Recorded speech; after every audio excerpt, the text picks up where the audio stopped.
Yeah, it's that time. My favourite part of the show, of course. It's Talking Pints with Dame Priti Patel. Priti, welcome to the programme. Thank you so much, and welcome to Whittam, Nigel. I am so pleased to be here. I have been here before, actually.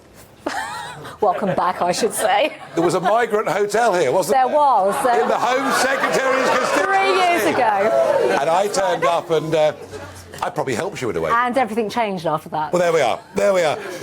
Priti, I first heard of you in late 1996, early 97. I was told about this young woman who was working with Jimmy Goldsmith in the referendum party's office. I mean, so there's always been a bit of political rebellion in you, hasn't there? Well, that's one way of putting it, but that also tells me I've been sort of doing the anti-EU campaign probably as long as you have as well, right? Oh, not that long, no. Nearly. That is true, Yeah. that is true. I mean, I've got a personal story in terms of my own background, politically, how I got involved in politics, party politics, but also my views on Europe and obviously why I then went on to campaign for Brexit. And I remember the ERM crisis. You were probably working in the city at the time. I was, yeah.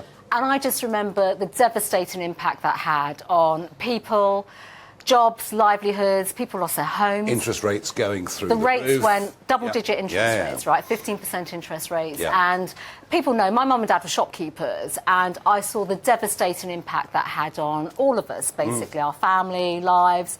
You know, we couldn't even manage our repayments, basically, for the shop that my mum and dad had, and we were lucky to keep the roof over our heads. Because mum and dad came from Uganda. That's right. And that proved to be, I think, probably the most successful single migration to Britain there's ever been. The number of those people that came, Ugandan Asians that have prospered and done well. But of course your dad, Sushil, even more Eurosceptic than Priti. Priti's dad was a member of UKIP. I mean, He really did. So, and that's when he thought politics was really easy, and then he saw what it was really like from my perspective. No, I mean, I know you worked in corporate affairs. You did a whole host of things after university. But was it always going to be politics for Priti Patel? No, definitely not. So I've been a member of the Tory party for a long, long time. And, of course, you know, I never tire of saying my political hero is Margaret Thatcher. You know, she liberated our country in the sense of the 1980s. Threw off the shackles of 1970s Britain and what Labour did to our country and all of that. You know, and she was very much the person, and we were the party back then, of entrepreneurs, SMEs, you know, the party, property owning democracy, all the things low taxes, controlling borders. You name it, absolutely. Wow. Exactly. So that was the Conservative Party. But that's why I got involved with the party. So what's happened to it? So, Nigel, that's why I got involved with the party. But I've always been a backroom person, and I never, ever actually wanted to be a member of Parliament. I mean, you know, my parents' background, very business-orientated, etc. And then, of course, I'm very public service minded, and at the end of the day I do believe, you know, if you want to make a difference, roll your sleeves up, throw yourself into it and see if you can make a difference. Well, you've got a great constituency here. You know, you've been Whittam's MP since 2010. Even if the Tories get obliterated at the next election, you're one of the ones that will hold on and still be there, and I'm pretty certain of that. But talking about the town, I went out and walked up the high street earlier on today. We'll have a quick look on the screen of what I found in your high street. Today we're in Whittam and we're looking at bank closures. Now you can see Halifax, formerly a building society, kind of a bank, is still open. But if we go down the high street, you'll see the extent of bank closures. Now how difficult it is for many businesses to operate. Come with me. Since 2015, unbelievably, 3 out of 5 high street banks around the UK have closed. Whittam High Street is no exception. This was, until a couple of years back, HSBC. Let's go next door. And this was Barclays, to let.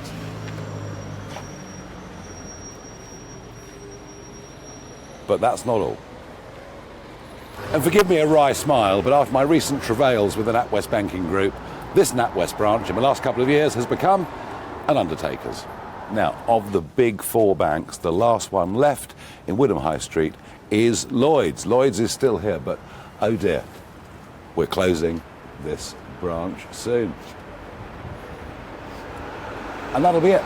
all four big banks will have gone from this high street, and this is typical of what's happening all around the country.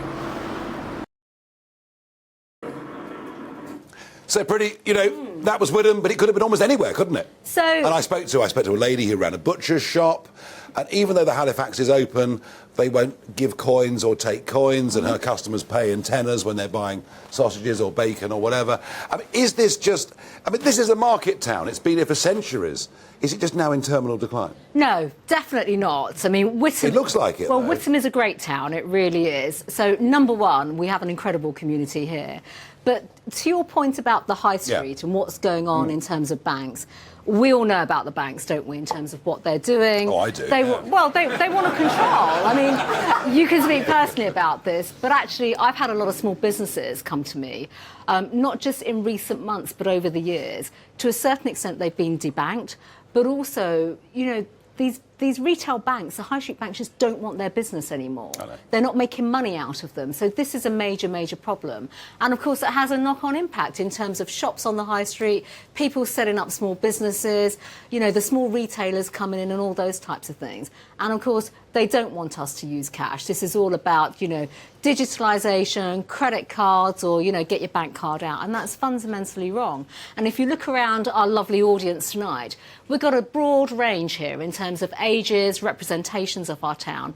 Everyone has different circumstances. And the point is, we should be able to cater for everybody on the high street, or even our banks should. And our banks are meant to provide a public service. I've heard some very encouraging words from Jeremy Hunt, from Andrew Griffith, the City Minister, and they've said some very positive things in the light of what I exposed. What I exposed opened up a bigger debate. It was a debate that was there, but it was kind of below the table.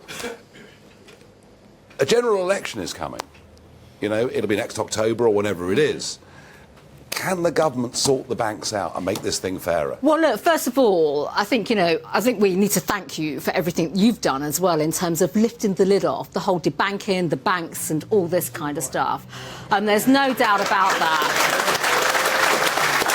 I should say something else as well before I come on to the bank. I just want to thank you as well, actually, for, the way in which you've just driven the political agenda on this issue. But even last time at the general election, you had candidates and you stood them down, which enabled us to get that majority. I know. But you've asked. I know. Well, I was coming to that. but that helped us get Brexit done, and that was really important. Well, you've asked a question on banking. You've asked a question on banking. There is no choice now. Because if the government doesn't intervene, too many people will just lose the right to, have access to cash, access to bank accounts, and also it's going to be so detrimental to the economy because businesses in particular will be affected, and that small businesses, 80% of my constituents are employed by SMEs, not the fancy corporates, not the big, the companies and things of that nature.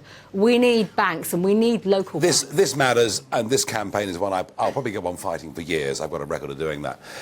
I wanted Brexit done. I was disgusted and appalled at the way that Parliament did its best to stop it from happening. We remember it. I got rid of Mrs May. Those European elections got rid of her. Boris inherited that. I helped you in the general election. Priti, I thought we were going to control our borders and reduce immigration. And you finished up with the hot potato in 2019 of being Home Secretary, and you talk very tough. When I heard you introducing a points-based immigration system, I go, whoa! I've been saying this for 30 years. And yet, Priti, last year, legal immigration into Britain was 1.2 million people. These people didn't vote for that. But you've got to remember, there are a couple of important things here. Legal migration and illegals. Let's talk legal for now. So we've had BNOs, obviously, that's British nationals overseas, people from Hong Kong come over here. Over 140,000 people have come. Ukraine as well. I mean, by the time I left office, I think something like 180,000 visas had been granted as well. Operation Pity in Afghanistan. So it's been one issue after the other. And then you've asked about the points-based system, which I fundamentally believe is right. We've set it too low. Well, but way too low. But that's the point, right? So having changed the parameters, the Home Secretary of the day has the levers to actually raise the bar. And the government of the day can do that. So, you know, the parameters can be changed. Priti Patel, did you set the bar too? Well, we only just started it through the immigration changes that we brought in. And then, of course, we had the pandemic. So I brought in those immigration changes, if you remember, in 2020. That was a pandemic year where, quite frankly, people were not flying, people were not travelling. We weren't even given those visas. So from 2021 onwards, you need a period of time to basically... Well, we do. I mean, Priti, look. Now is the time to... We have control. We have control with Brexit. We need to use it better. On the small boats, I mean, clearly... that was a nightmare for you. Whatever you tried to do didn't work.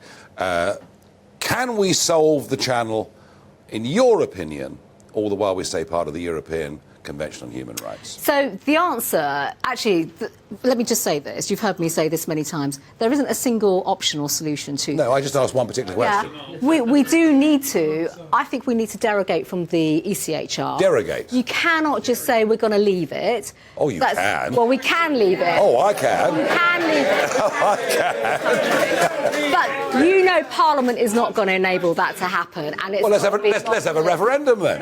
No more referendums. Definitely no more referendums. All right. But look, laws are in place, Nigel. Yeah. We can't just say it's too difficult now. Laws are in place. We've had the National Anti-Borders Act. You know, the government needs to implement that. That hasn't happened yet. And of course, nothing is changing. Nothing is getting better. But luckily, Keir Starmer, the hero, has ridden to the rescue today with his new plan. Well, he's not back into Europe on this. We're going to treat them like terrorists and sort the whole thing out.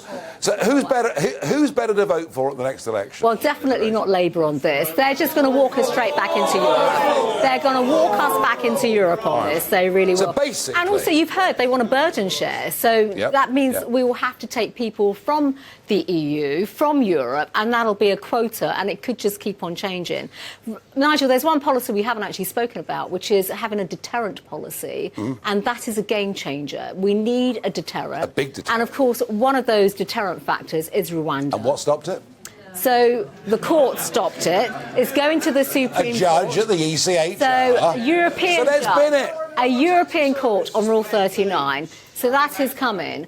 But nobody is speaking about deterrent factor here. You can do all you want, put all the money in, but until you start removing people and sending them back to country of origin... Priti, I get it. I get it. A final thought, Priti. You, because of your views, because of your perfectly reasonable views, have been abused, have been accused of being a bully, and I've had some pretty vicious cartoons done of me, but I think the ones of you perhaps were even worse. You've received abuse on the most astonishing level. You've been painted out to be the devil, the witch. Really, I mean, you know, you've been painted out to be, I'm just awful, you're evil. That must impact you and your family. So it's deeply unpleasant, and even this year I've had people try to assault me as well when I've been going about my daily business, you know, just going to work. At the end of the day, you know, when you're a public figure, a public servant, and I'm dedicated to my work... No, it's a rough game. It is difficult, but, you know, I also try and protect my family from that. And the people that get very upset about it, clearly my husband, you know, my mum and dad in particular. I don't like that. I really don't. No. But, you know, it's not acceptable. It is simply not acceptable. But you're tough. But also public discourse is just really degenerated in some quarters we've seen you in government, out of government, and at some point in time we'll see you back in government, I expect again. And thank you for joining us. Thank you. Thank you. Now,